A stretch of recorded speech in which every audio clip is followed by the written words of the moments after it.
So, starting half guard here. Something we were dealing with last week, right? I'm on top here trying to control him. Derek goes and gets his underhook. Okay, we worked on going to the pop it down position here. We also worked on defending the pop it down from the bottom. Right? Something we didn't really talk about very much was if he gets his knee shield in. Right? This knee gets in my way and I can't get past it because I already messed up. I didn't control his hip. Or maybe he's just too strong and manly, got that knee in there, whatever it is. I got to get around this knee before I can really attack any of that business up in there. Right? Because I can't really strangle him down here. I've tried. Right? He just doesn't fall asleep like I want him to. Okay? Now, my meathead self, I say, hey, look, a wall, I should probably run into it until it falls down. Right? So I just start kind of going, running, pushing. Can't get around it. Well, I don't always have to go forward. Right? So especially once your heart rate gets up and you stop thinking with the normal part of your brain. Okay? I can go back. I don't always have to be driving forward. I actually had a guy break his own ribs against my shin once because he just kept driving so hard and he broke his own ribs. It was kind of weird. All right. There is also nothing more annoying for a person who likes to play half guard like me and John than somebody who just sits there in your half guard. Okay, because he has to get underneath me, whether it be with an underhook or with an arm or with his leg. He has to get me over top of him in order to sweep me.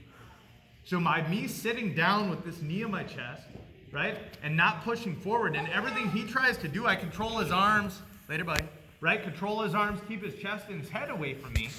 There's not much he can do, okay? So I'm going to go around it, and as you may or may not know, I like to be lazy. I don't like to work hard.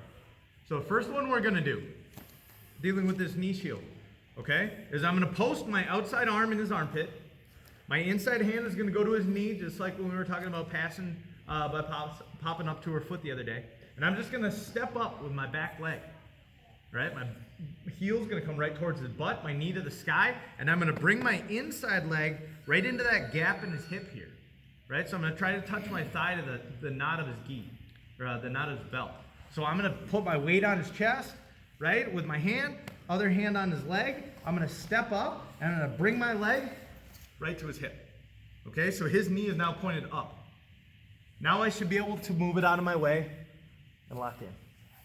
Right? It's dumb how simple this is if you're not just driving forward with your chest.